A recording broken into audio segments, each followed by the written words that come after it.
Thanks for tuning into the Sheet Metal Shaping Podcast, where we discuss the pursuit of sheet metal shaping education through traditional coach building techniques. My guest today on the show, all the way from Pomona, California, the man himself, Mr. Bobby Walden. What's up, brother? How are you?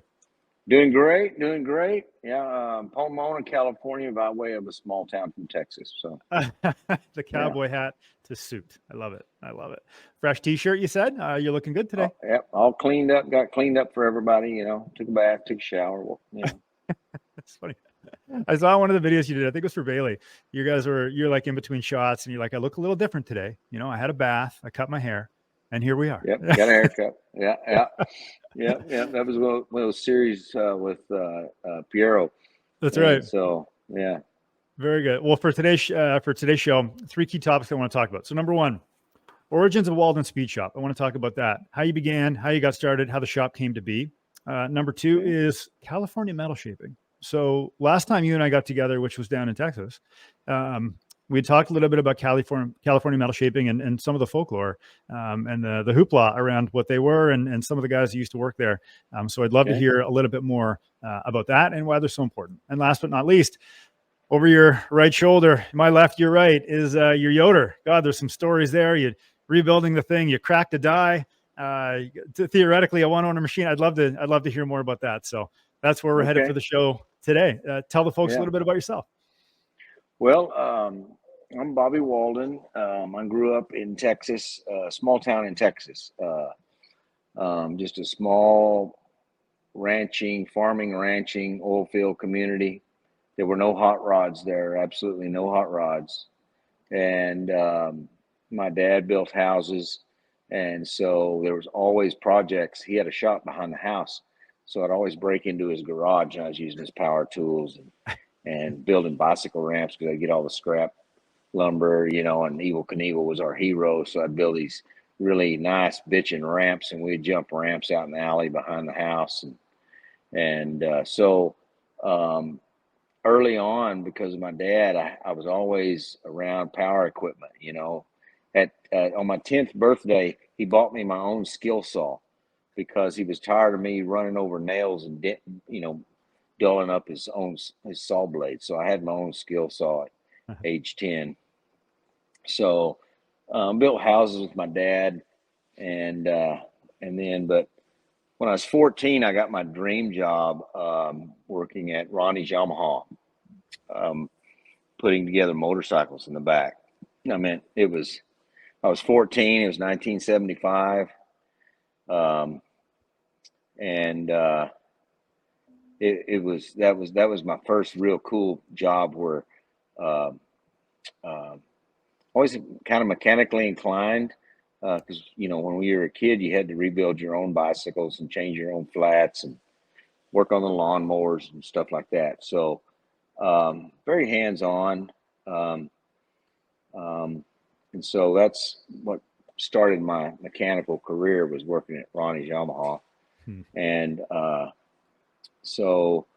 but before that, in 1974, I was 13 years old, and I was watching TV. It's the ABC movie of the week, and it was called California Kid.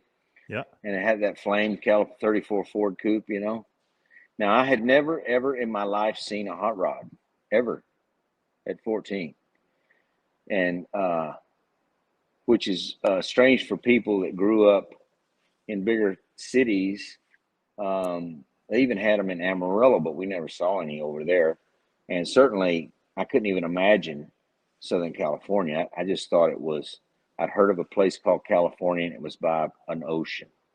You know, my world was tiny, tiny, tiny, tiny, right? Yeah. And so anyway, this car's on the TV, and it just blew me away. And I'm asking my dad, I said, what kind of car is that, Dad? And he goes, oh, it's either a 32 or a 34 Ford coupe. I'm not sure what it is. But anyway, it burned in my brain. And so that was in the winter. And then in the spring, ABC replayed the movies, right? So I got to see it twice. And so that just burned in my brain, this 34 Ford. I'm going to get one of them. Have one of those. Have one of those. But then I got into the motorcycle thing, 15, and started racing motocross a little bit locally. And I was going, I had these dreams. I was going to be a pro motocross racer, right? And in my local area, me and my friend Terry Winkleman, we could dominate our classes. I was on 125, he's on 250, and we could dominate in our area. But then we went down to Lake Whitney to a pro race, and I got lapped twice, and then got lapped by everyone. And I realized then that maybe I didn't have quite what it took to be a motocross racer, And so one day I was, but now I'm 18 years old, and I'm at my parents' house, and I get on a motorcycle to go, because we lived right at the edge of town, and you could just get on your motorcycle and just ride and ride and ride. So I put all my gear, and I got on my motorcycle, my Suzuki. It's over here. I still have it. Nice. And I took off riding, and I was by myself, and then that little voice inside says, "You know what? Your motocross days are over. Let's go find that 34 Ford." And so we're reading hot rod magazines and all this, and you're dreaming about what you want to do and what you want to build. And so I bought 34 Ford, and it was pretty roached out. And it was from a guy, it was local, and it just wasn't a car that, looking back now, I wished I had that car, because you could build that car, Sure. right? Yeah. But I didn't have the knowledge to build the car. So I sold it, and I found one in Hemmings, because back then, this was, this would have been 83, 82, 83. Yeah. No internet, no There was Facebook, no no any of internet. that stuff. Yeah. There was Hemmings Motor News. And if you paid Hemmings an extra $50 a year or whatever, they would first class you one first, so you can get it before everybody else. You can go through there, because that was the only place. That was the source. And so I found a 34 Ford Coupe on a guy's ad. Paul Gomi was his name, and Paul Gomi lived out here in San Pedro. Well, I didn't know who Paul Gomi was, and so I struck up a deal with him. And my first trip to California, me and my cousin, he was a senior in high school, and I was 22. We drove out here with a trailer to San Pedro. And as soon as I got out here to California, it was crazy. It was like, man, this is where I should be. This is my, And so we buy the car from Paul Gomi. Well, Paul Gomi was he raced front engine dragsters in the 70s. He had in the magazines, he had an advertising agency. He had these Dearborn winning 32s and 34s. He had every kind of part in the world. I mean, amazing, this guy. And I had no idea that I was meeting someone of Southern California stature in the hot rodding and early Ford world, right? Yeah. So that's the first person I met when I came to California, first visit. Well, this car I bought from him, it needed patch panels in the bottom of the door and things like that. And he says, well, there's a guy that you can buy these parts from. I'll give you his address. You go to his house. He sells all that stuff out of his house. His name is Lynn Williams. And Lynn Williams started C.W. Moss. And so when C.W. Moss was started, he was working out of his garage over in Anaheim. Okay? Yeah. Somewhere over there. And so I go see Lynn Williams. And Lynn was so genuine and so nice to me, because he could tell this poor guy is a hayseed. He doesn't know come here from Sikkim. He is straight off the farm, and he helped me, right? He only sold me what I needed. He could have taken complete advantage of me, but he didn't, Yeah. So now I go home, and I got my 34 Ford, and it didn't have any fenders, it was just a body on a frame. And so I get to work on it, get started working on it. So I've got my Hot Rod magazine on how to do a patch panel, okay? Well, I didn't know anything about shape or form or welding or anything, right? So according to the Hot Rod magazine, you buy this tool that had a piston on it, and it would it would make an offset joggle in a panel so you could overlap, and it'd be flush. Yeah. And then had these then it had a punch in it, so you punch these holes. Then you MIG weld, tack these through the holes, and then you MIG weld this panel on.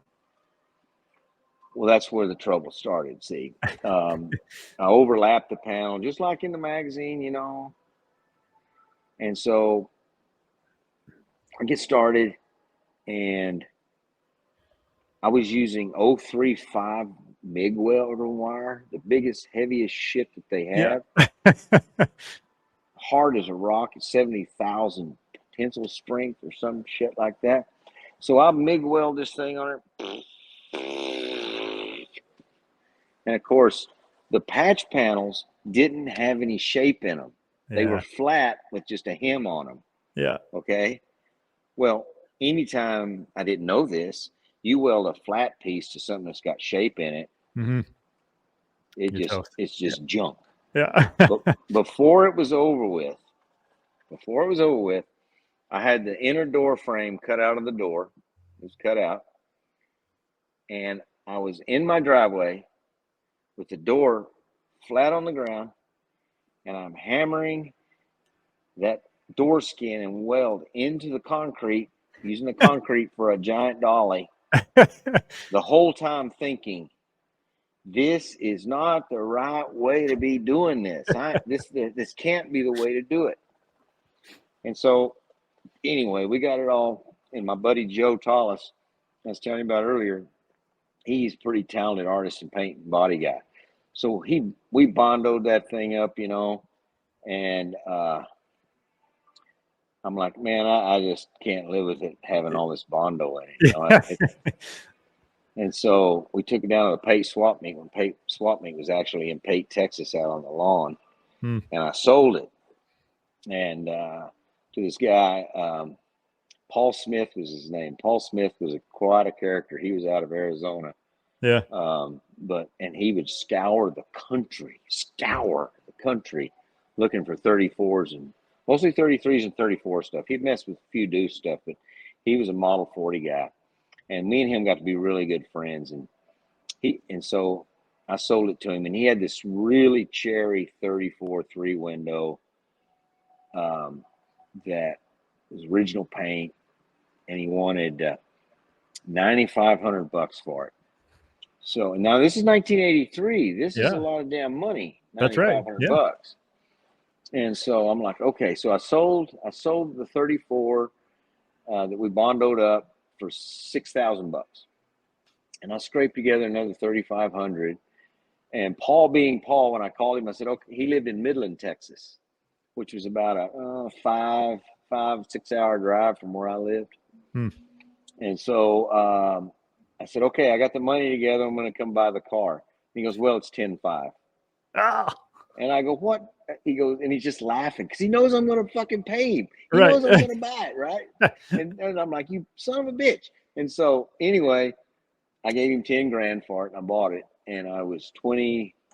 Let's see, I was 24 because that was in 1985. Yeah.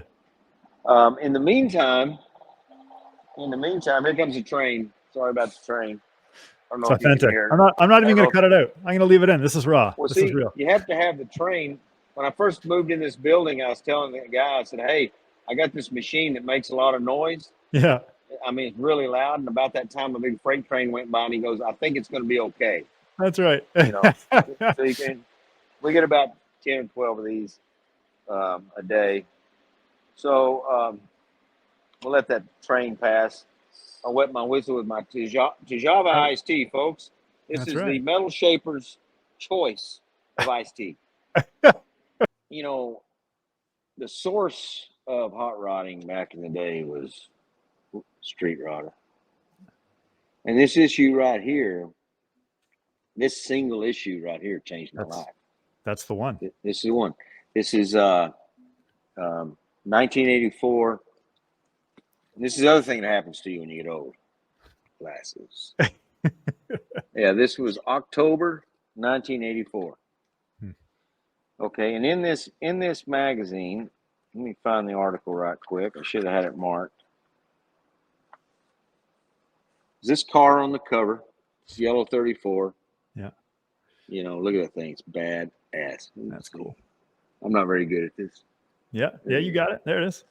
And so his name was Mike Harper, was a guy that had the car built. Mhm. And inside the car, inside the magazine, the article, has all these guys over here putting it together. Wow. And these guys are from the bottom to the top.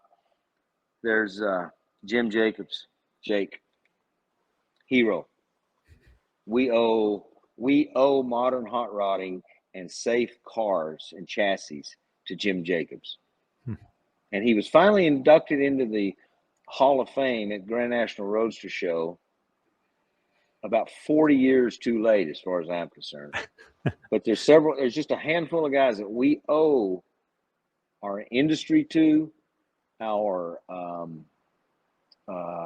safe cars that we drive, cars that are able to cross country. It's because of guys like Jake, Eastwood, Shaporis. But in this picture, there's probably can't see it, but that's Jake. This is Pete Eastwood, Julian Alvarez, Scott Knight, right there. We'll get into Scott Knight, Mike Harper, Pete Shaporis, and this cat here is can't believe I blanked on him. But anyway, all of these guys at one point in my life were influential in my life personally. Yeah. That's the crazy thing about the journey that I've been on. It's not the metal shaping was the vehicle that fulfilled all of my dreams. Okay. Right. And it started with this magazine because, you know, there I was out in the driveway, remember, and I'm pounding on that car. But right here, let's see, let me do this picture. Let me fix this. Very important. Damn it. See that picture right there? Yep. That's Scott Knight on his Trippin' Z, making a fender from scratch. Yeah. Now what's cool about these old articles, let's see, look at these bitchin' pictures of the car. That's wicked. Yeah. But the story is about the people that built the car. Yeah. You know, it's not about now a lot of the magazines and stuff, it's this big giant long tech article on the damn car. Right? But the people that built the car are the most important part of the car, right? And so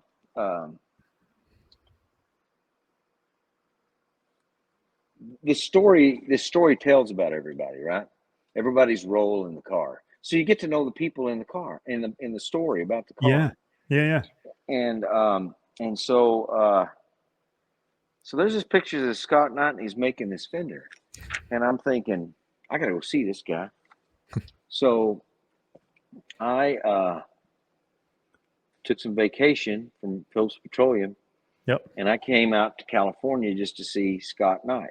Because you're still in Texas at this time. I was still in Texas. I was 20. Let's see. When I came out to see Scott, that was in 86. So I was 25 years old. And then Terry Finch. Oh, Terry Finch is the other guy in the picture. Terry Finch had his shop that painted this car next to Scott Knight's over here in City of Industry. Yeah. So anyway, I go to Scott's, you know, and I'm looking around. At first, I'm blown away. It's like, I can't even believe it. He had this Yoder. He had a double-headed Yoder in there. Yeah. Trippin' Z, Chicago pneumatic planching hammer. Now, I've never seen these things in my life, right? And I was in his shop about 15 minutes. And the little boy says, "This is what you are supposed to do." So from that moment on, that's what I pursued.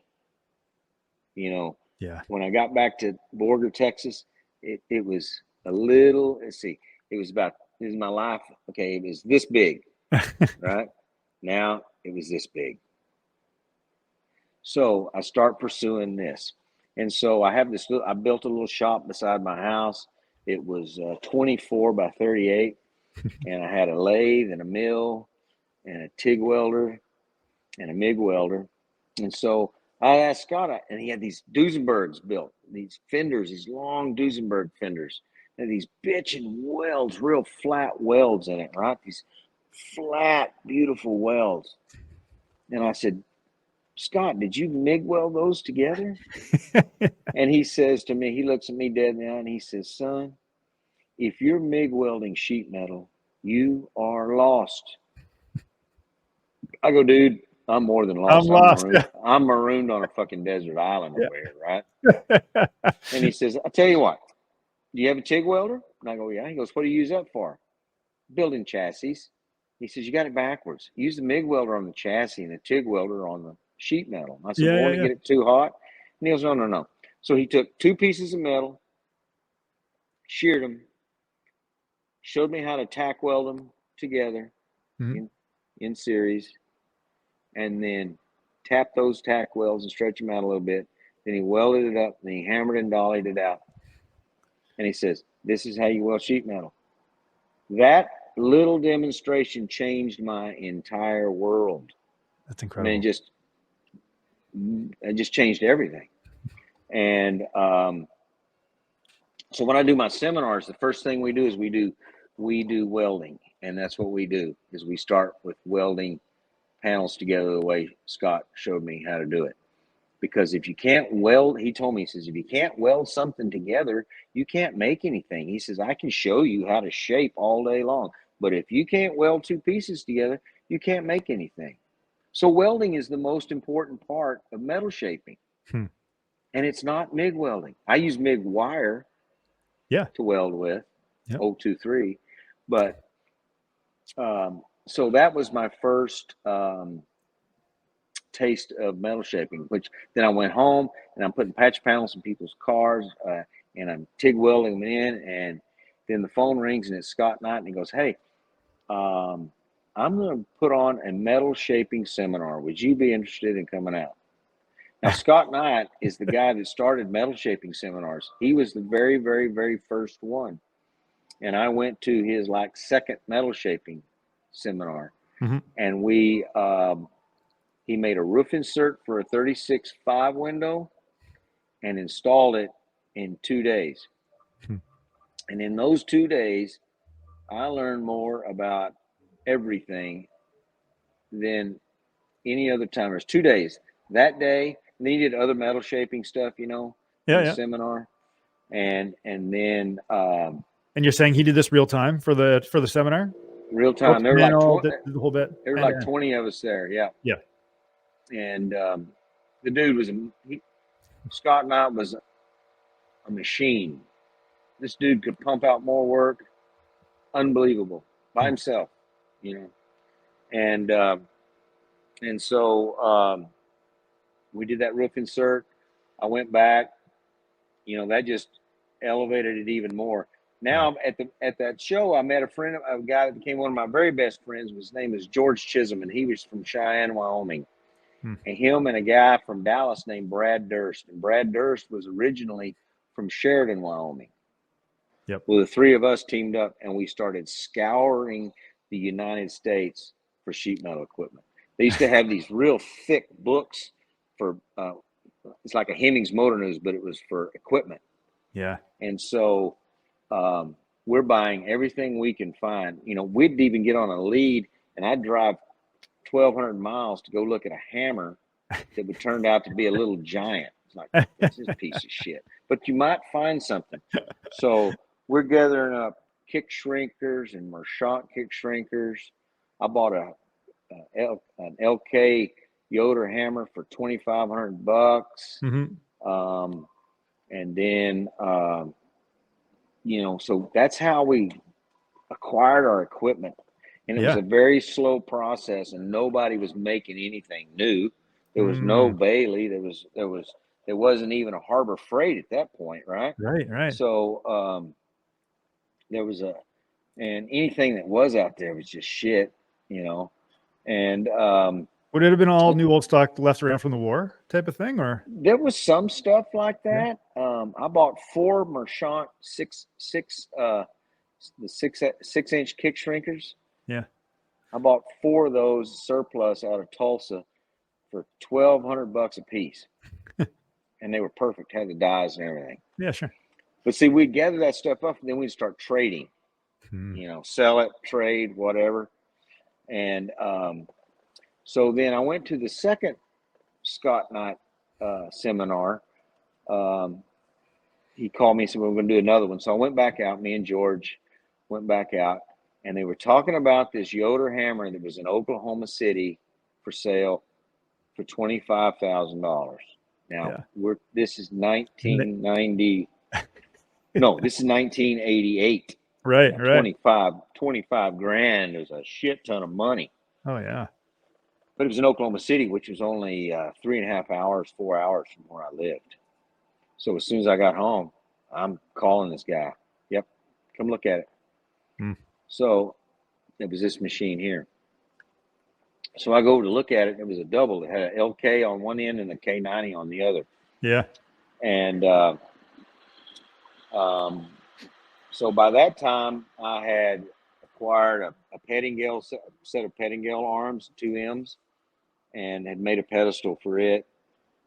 And so I was doing, when I was working for Phillips Petroleum, I was also doing carpenter work on the side, doing remodels and things like that, working on people's houses, and I'd go help my dad if he's building a new house.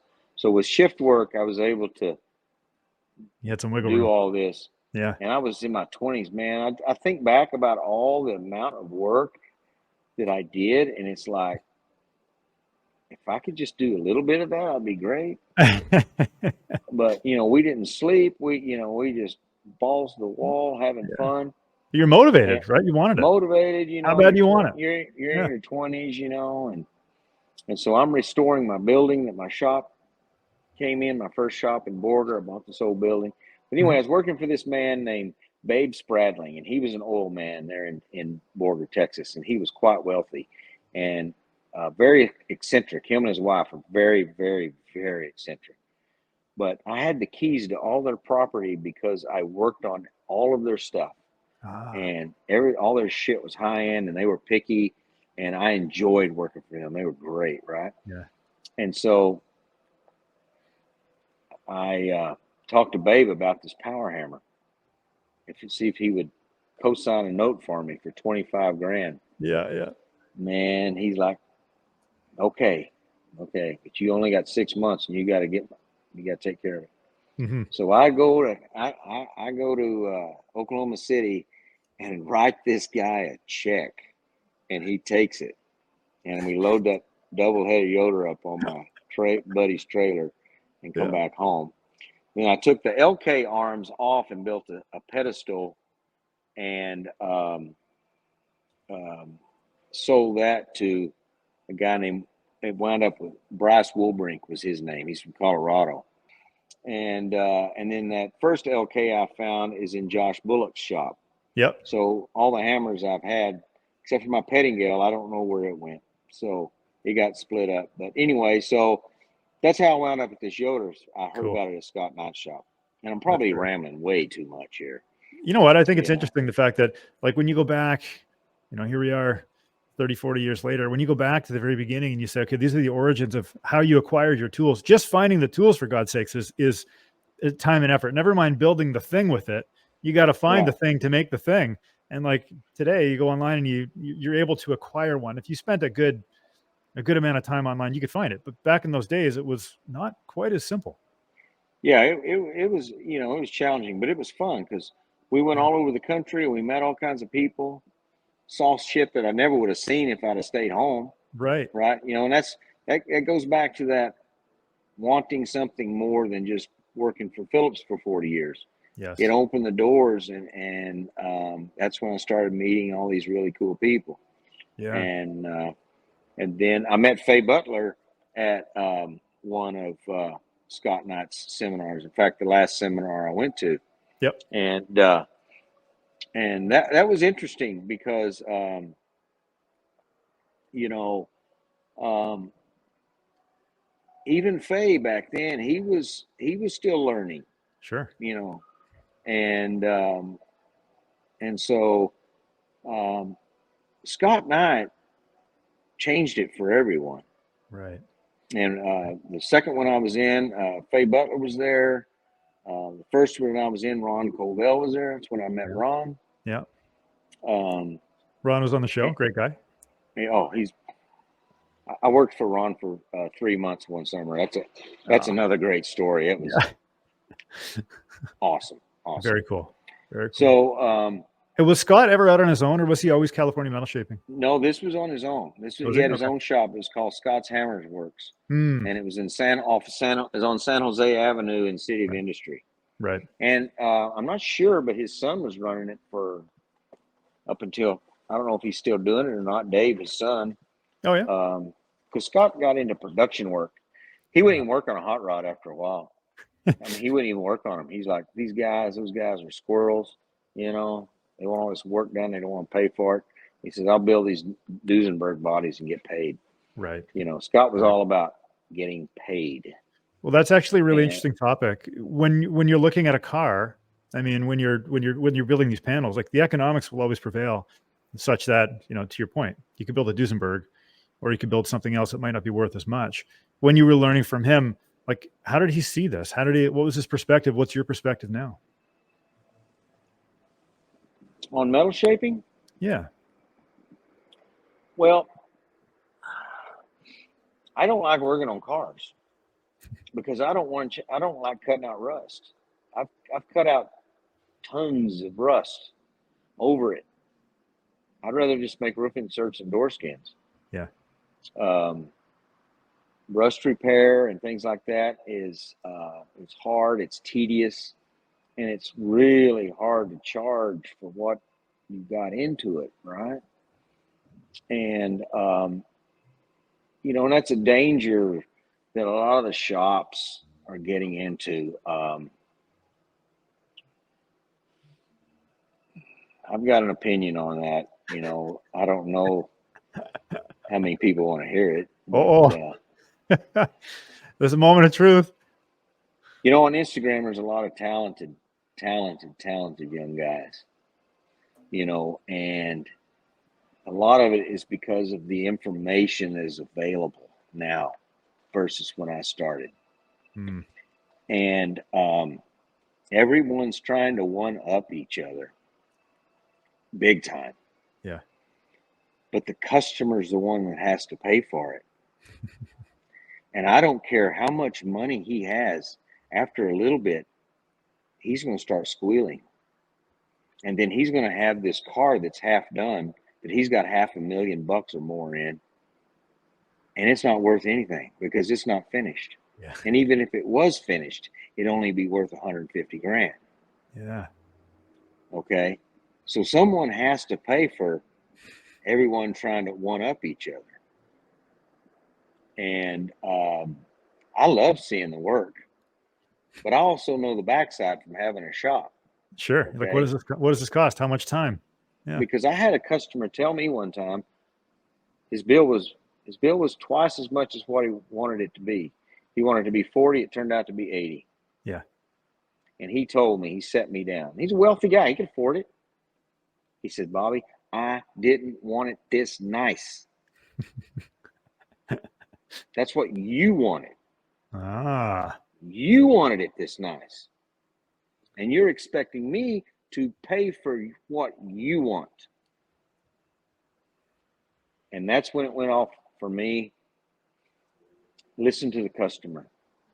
Interesting. If he's telling you I've got $150,000 to spend, don't spend his $150 and then start asking for more. Yeah. That's Is that a common problem in the industry where they'll take the job problem, knowing that you're going to be, like, they might say, oh yeah, it'll be 150, knowing farewell it's going to be more. And they'll say, just to get it in the door, just to get it in the door and get the money, get the cash flow, take care of the overhead, take care of the employees. Yeah. We'll worry about that later. It's not fair. It's not right. Right. What do you think the most expensive part of building a car could be? Like, where can we go off the rails? Paint and body. Yeah. paint and body. Hmm. Here's a great story. So when I first got into metal shaping, I did a shit ton of Harley Davidsons because you couldn't buy gas tanks, you couldn't buy fenders, you couldn't buy oil bags. So I'm building fenders from scratch, gas tanks from scratch. I had some pictures of them. I was going to bring one, but I forgot. And they didn't have Daytech frames, so I'm stretching the frame, putting a rake, all kinds of shit on the Harleys. Yeah. So I did this Harley for this guy one time, and I built front and rear fender from scratch, gas tank from scratch, a trick gas tank. Wish I brought a picture of it up here. I mean, it was, for the time, bitching. And I charged him $4,000, and he squealed like a pig through a fence, okay? But then he had no problem paying a guy $10,000 to paint it. Right. And I'm like, dude. And it was metal finished. I mean, the dye chem and sanded and all perfect. It was a prime block paint deal. Yeah. There was no body work to be done. That's another thing I could talk about. But he paid the guy, and he was happy to pay the guy $10,000. And I'm like, Right. if it wasn't for me, you wouldn't have anything to paint. That's right. But you Yeah. squealed the whole time. So I know some of these cars, the paint jobs, $150,000. Yep. $100,000. Seriously? Seriously? I mean, I know it's a lot of work, Mhm. but you're not building the body from scratch. Now I can build you a body from scratch and say it's $60,000, $50,000, $80,000, Yep.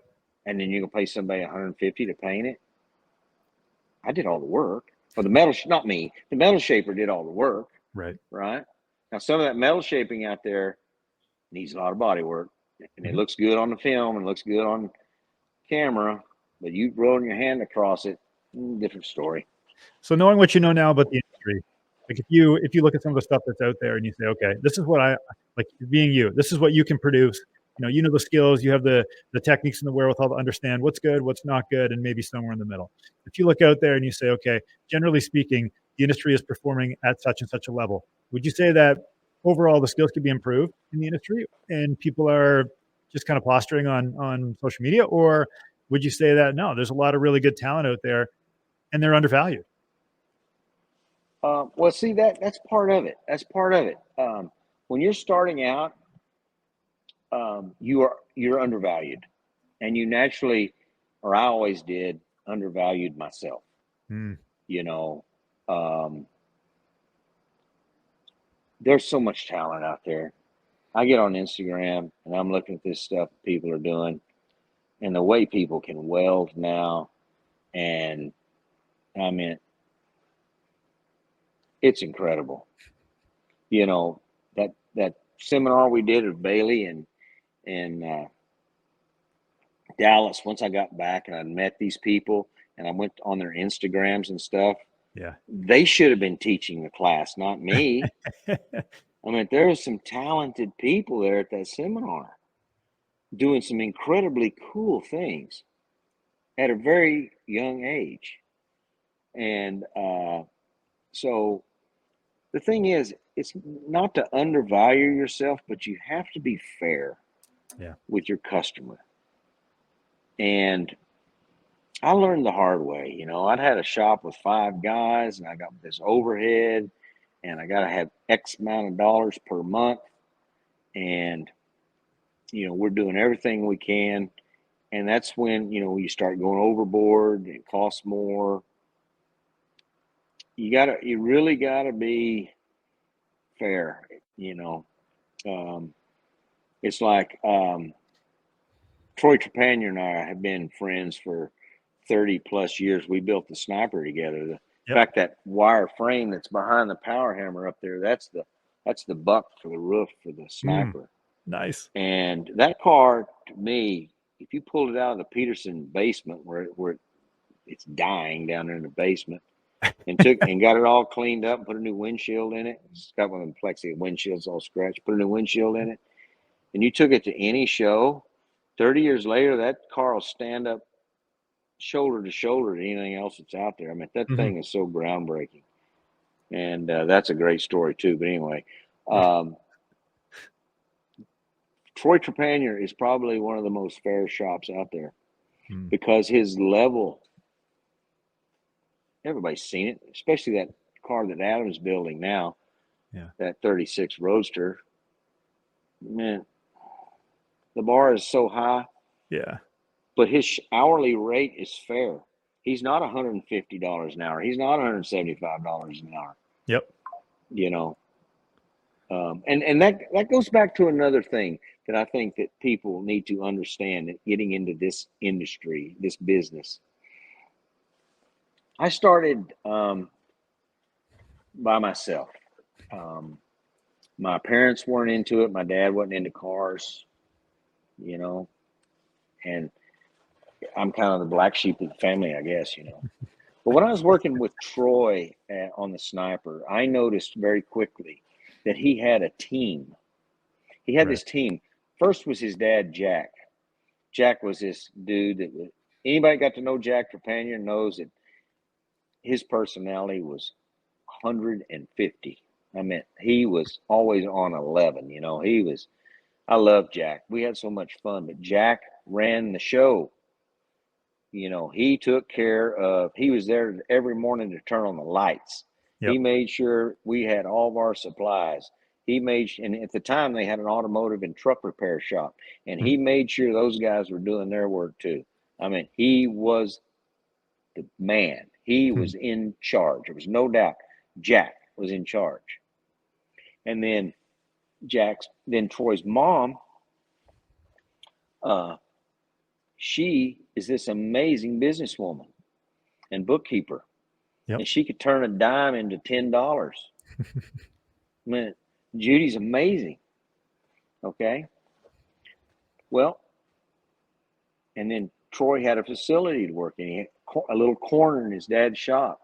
Okay. He didn't have any equipment at the time, but he had a place to work. Yep. And so with Jack running the show and Judy running the money, all Troy had to do was build cars. Perform without the pressure of being sure there's enough sandpaper, being sure there's enough money in the bank. And he was able to excel. Yeah. And there's a few guys I know out there that have this same team. And without that team, you are going to struggle your ass off your entire career. Do you think that comes from being family, or do you think that comes from just having people to support the thing that you're doing? It comes from family and support, picking the right people. And like Roy Brizio, okay? Yep. Do you realize that Roy has turned out 500 completed cars? Oh my gosh. 500. That's a lot of cars. I just had Luke DeLay on the show, and he talked about Roy Brizio as well. He said, beautiful stuff, beautiful work. You know, and he's had these same guys working for him for 30 years. He has this team, and they all have each other's back. Yeah. Okay. The problem you have now is what I've run into is at one time I had this fantastic team. Amazing. I had Matt Bryant, Hayes City Fabrication. Everybody's seen his stuff on Instagram. If you haven't, look up Hayes City. Matt Bryant is one of the most talented, amazing fabricators I have ever had the pleasure of working with. And he worked here on and off for 7-8 years. And he and I, for some reason, his and my mind would click. And we come up with these ideas, and he could execute them and take them to the next level. Yeah. And so I had Matt. I had a guy named Wesley Kent. You need to look up Wesley Kent because he is the best metal shaper out there, period. He just is. Yeah. Well, he's up there. He's in the top 10. Can't say he's the best, but he's in the top 10. And he's a hard worker, man. And then I had a guy named Blake Tomlinson. you know, he came in, he had worked at a couple of shops. He worked at Posey's and different things like that. And he came in here, and then a guy named Perry Spring, metal shaper. And we built some really cool stuff, you know, really cool stuff. And the cool thing was there wasn't any egos tripping over each other, right? Yeah, yeah. And, you know, the sign says Walden, right? But all my guys, whatever they did, someone would come in and say, "Oh man, you do great work." Well, thank you. However, Yeah. Matt Every did one of these this. people. Yeah. Perry did this. Blake did this. Wesley did this. You know, and I gave everybody all their credit because they were so talented. And there are a lot of shops where they don't want to give their guys credit. They want to take the credit. You know, look at me. My name's on the building. Do this, whatever. Yeah. But without those guys, you don't even know how to sweep the floor properly. So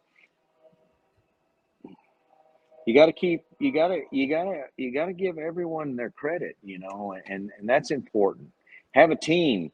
And in order to build a team, you know, you got to make everyone feel like they're important because they are. Even a guy I had this guy working for me, Rudy, that cleaned the shop every other day, and the place was spotless. Rudy was just as important as anybody else. Sure. Because of Rudy, it made it where we could work without tripping over a bunch of trash and shit, right? Yeah. So everyone's important in the team. And, so then when did you make the jump from being the person doing the doing to becoming the business owner and then having the team underneath you? I was always in the shop. I was always in the shop. I never was an office person. Yeah. And it's funny because I'd go on vacation, I'd come back, and the guys had got more work done with me being gone. So what does that tell you? I should have stayed in the office and let them alone. That's right. But I always loved to be, and I always made all the big panels, you know, the big panels on the power hammer. I did all the power hammer stuff, the big panels. Yeah. Wesley did some too. But you know, I never was a manager, very good manager, you know. Yeah. Let's talk about that hammer. So there's quite the story behind that power hammer. I don't know if I saw it in a YouTube video or if you told me last time we were together. Yeah, there's been a little YouTube video on it. Anyway, this hammer was Yeah. made in 1963. And a little backstory was when I was a kid before motorcycles, that was when men were going to the moon, Apollo 11, Neil Armstrong, Buzz Aldrin, Gene Cernan, all the Apollo stuff.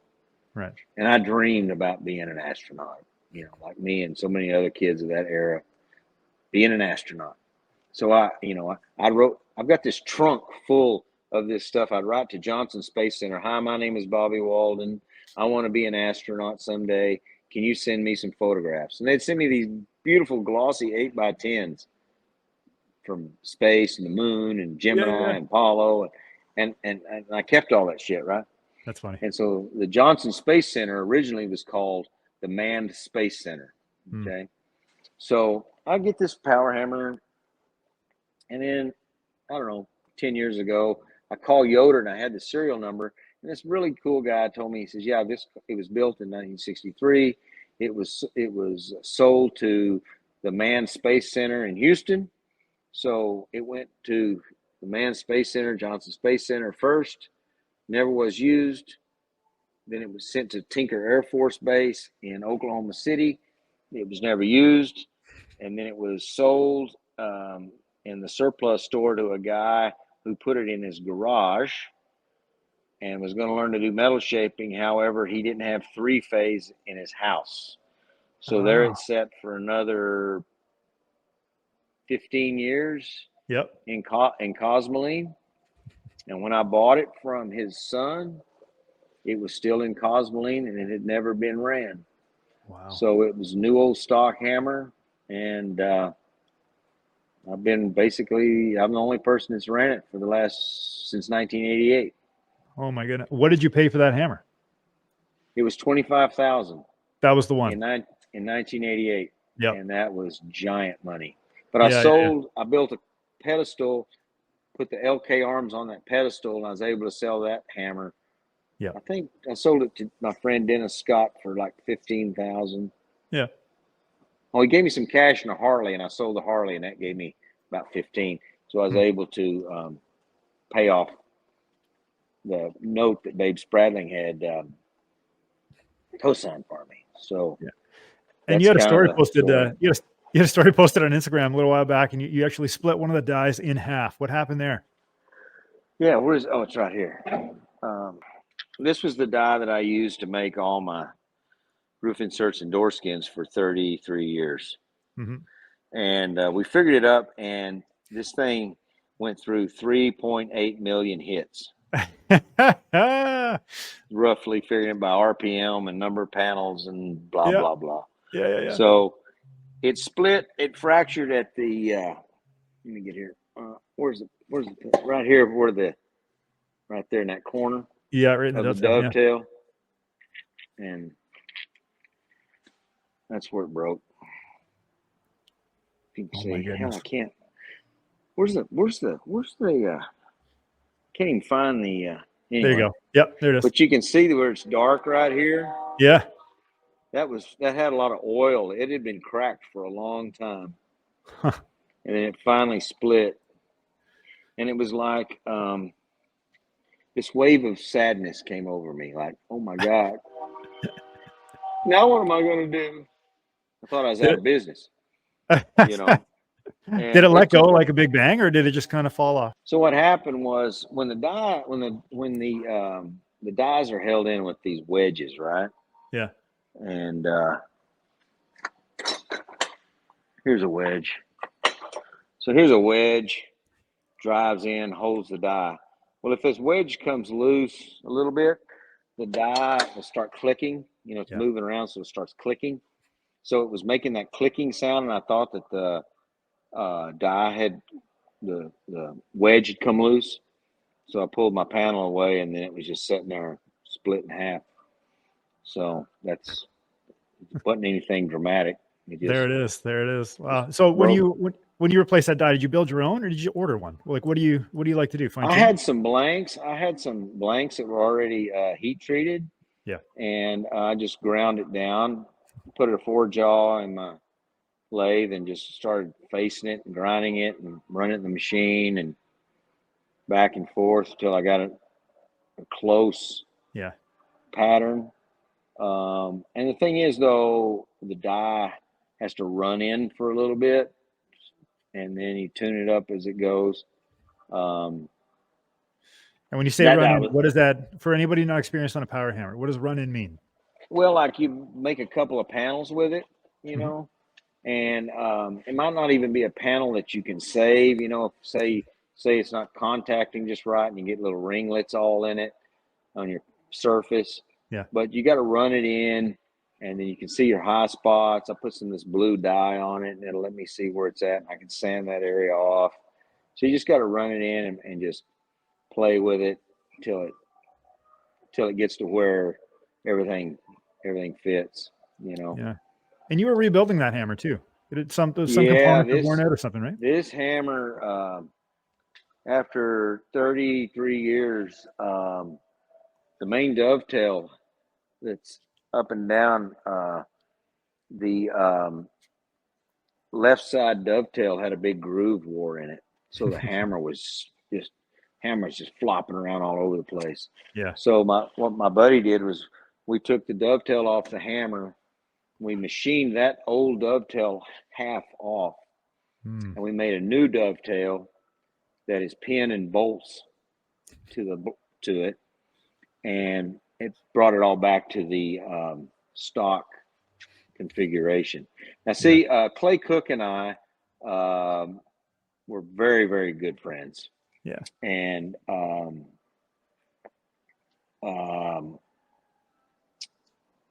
when he got sick and passed away, I bought all of his Yoder inventory from him.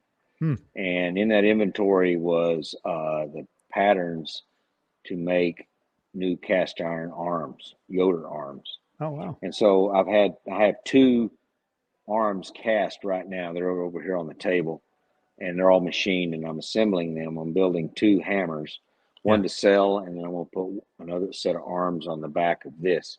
But all the parts interchange with the original Yoder, 100% interchange. So I was able to rebuild this thing because I had all of that inventory that Clay had put together for the Yoders. Very cool. So it's back to the way it was in 1988 now. It's so smooth. You know, you don't even realize it's wearing out. You know, you're using it every day for 30 years, and then finally it's so bad. It's like, God, and then you take it apart, and it's like, holy shit, this thing's junk. When you're setting up a tool like that, what is the proper way to set up a hammer with the throw and like all the actions that are happening? What is the proper way, and how do you like to do it? The first thing is the belting through the spools right here, you know. Yep. It needs to be as tight as possible. Those spools need to be as close together as possible, because if they're out here like this, then it's just flopping like this, blah, blah, blah, blah. Where's my hand? Blah, blah, blah, blah, blah. You want it to be boom, boom, boom, boom, boom. And that is controlled by how tight that belting is. So you want those spools really close together, okay? That's number one. Number 2 is your spacing between your upper die and lower die when you have the top eccentric, you know, where you adjust the slide. You set that horizontal, and then your gap between your die, upper die and bottom die, I don't go more than a 1/2 inch. If you go too much, if you go more than 1/2 inch, now you're having to throw the hammer harder. It's got to run harder to get that thing to stretch down to make contact. And then if it's too close, then you can't. If you set the eccentric up top where it's not hitting real hard, now the thing's going to start to flutter because the eccentric up top is too close to center. So now it just flutters and it's not even touching. So there's a sweet spot in there. And on this machine, it's about a 1/2 inch. Okay. And it may be different on different machines, but it's the tension of the belt and that distance between the dies. Are there special tools to bring that spring in? Yeah, there's a spring compressor. It's got these two giant bolts that push on the spring and pushes it all together so you can relace it. Yeah. Any specs on how close you get it, or it's just more of a feel thing? As close as you can get it. Yeah. Close as it'll go. I think that's 4.5 inches. Yeah, 4.5. It starts at 4.5 inches, but then the belting starts to stretch. See. Right.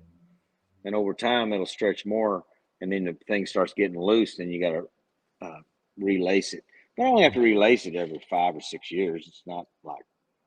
Yeah. As we wind the show down, is there anything that you would like to, like, as you continue to leave your legacy with Walden Speed Shop, whether it's in the industry or a personal legacy, is there anything that you want to leave to the next generation of metal shapers, of hot rod guys? Like, is there anything that you say, you know what, this is my stamp, this is my mark that I want to leave going forward?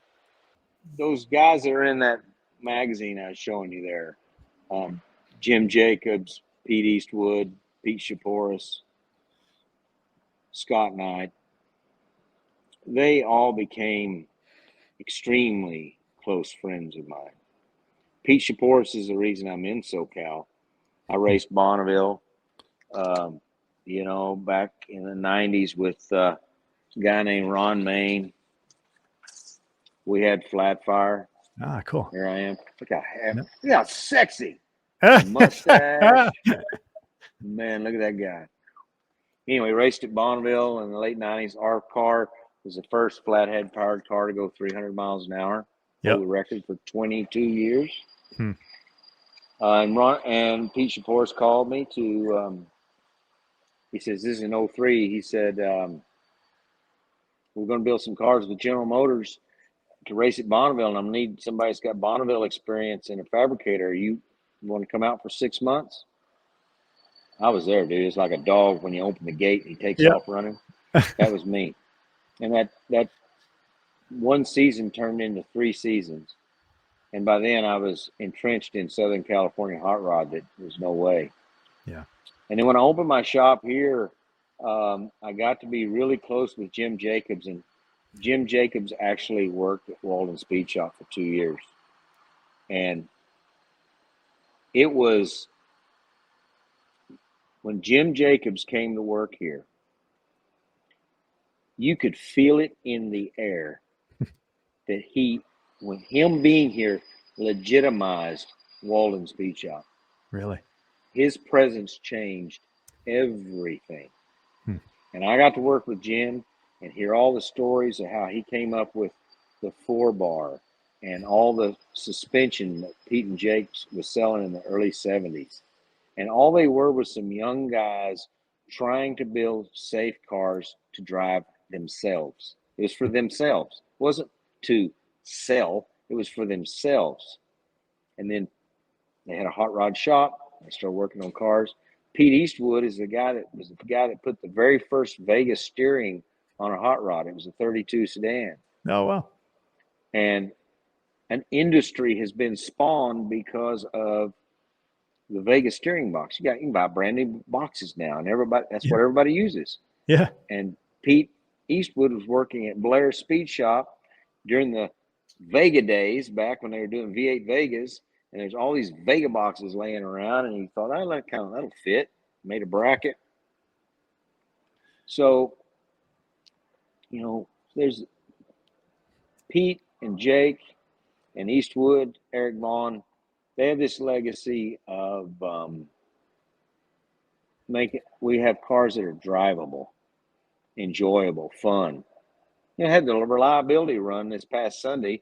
There's a couple hundred cars, not one of them broke down. Yeah. And so, and all the suspension can be, it all goes back to Pete, Jake, Eric Vaughn, and, getting to work with those guys. They were my heroes I read about in the magazine. And, they're at the hospital when my first kid's born. Pretty amazing. Yeah.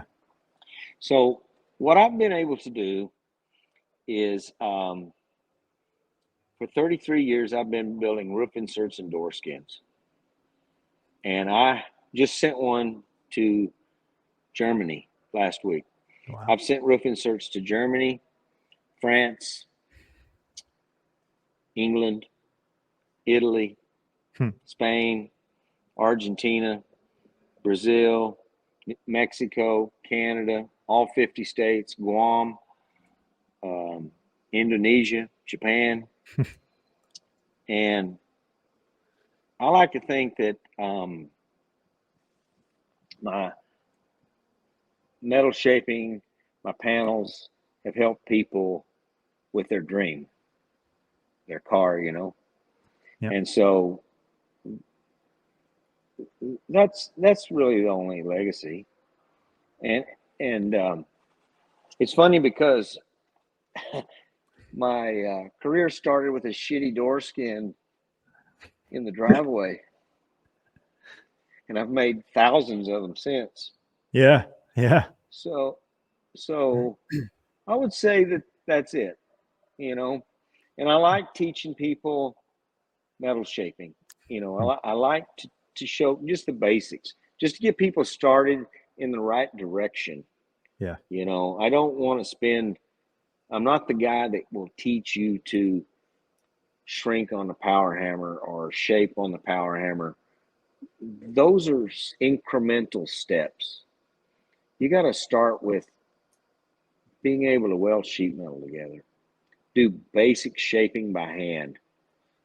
That's one of the things I try to teach is we can make a bowl by hand, or we can use a pullmax. But 500 years ago, they didn't have pullmaxes. They were doing it all by hand. So I like to teach a little bit, but mostly I always have been, my biggest satisfaction comes from making my panels and sending them to people, because out of all those pushing 4,000 panels that I've made, roof inserts and door skins, The only complaint I've ever had is, why did it take so fucking long? That's my complaint. You know, they'll be pissed off at me. Where's my fucking panel? I need my panel. Where's my panel? On the phone, just Then they get the panel and like, dude, this thing's beautiful. Thank you. Appreciate it. Yeah. You know, and my panel thing came, Scott and I was, let me just real quick. Scott and I was making panels, roof inserts, and making roof inserts. Mm-hmm. And so I had a customer, one of my first customers, Tom Wicker was his name. And he had a coupe and it needed a roof insert. And I called Scott out of respect. And I said, hey, this guy wants me to fill the roof hole in his coupe. And I'm going to he wants me to build a roof insert. I can buy one from you or I can make one. But if I make one, I want your permission because I don't want to step on your toes. Yeah. And he goes, Bobby, he says, I have so much production work with my Pantera, Thunderbird, and building these bodies. You'd be doing me a favor if you take the roof insert business and just run with it. Yeah. And so that's what I did, you know, so the door skins and the roof inserts, that's kind of been my deal. It's my legacy. And that's what I encourage guys to do. As you are going throughout your career, you are going to run upon something that you make that everyone might need. And be original. Don't be stealing somebody else's ideas. That happened to Pete, or to Jake and Eastwood and Pete Japoris, Pete and Jake's. Mm-hmm. They came up with the ideas and then everybody stole it. Okay? And if you're stealing somebody's ideas or product, I have no use for you. Because you can see by on Instagram, everyone's imagination is giant. Yeah. Go find your own thing. Make that what you're about. There's enough to be discovered, and the journey of discovering it and then sharing it is amazing. And if you get paid for it, even better. Even better. That's kind of how I feel about it. This has been a really fun episode. I think there's a sincerity to you, Bobby. Just the way that you deliver, you're so smooth and confident, but also too, the sincerity really rings through. And I think the biggest thing that I'll take from the show is, one, be original, but two, be sincere and be honest. And I think that that is the most important character that could be potentially lacking in today's society. And you definitely have that. So from me to you, thank you so much for being on the show. Thank you. Where can people find out more about you and what you're doing with Walden Speed Shop? I have a Instagram. It's Walden Speed Shop. And I'm sorry, I'm not a very good poster. I'm going to start posting more. But Walden Speed Shop, and then our website's waldenspeedshop.com. We do chassis stuff. I've got a Model A chassis that Jim Jacobs developed that we sell, and then of course all my roof inserts and door skins. And so yeah, waldenspeedshop.com and just Walden Speed Shop on Instagram. There you have it, Bobby Walden. Thanks for tuning into the Sheet Metal Shaping Podcast. Don't forget to like, share, follow, and subscribe, and we will see you on the next episode.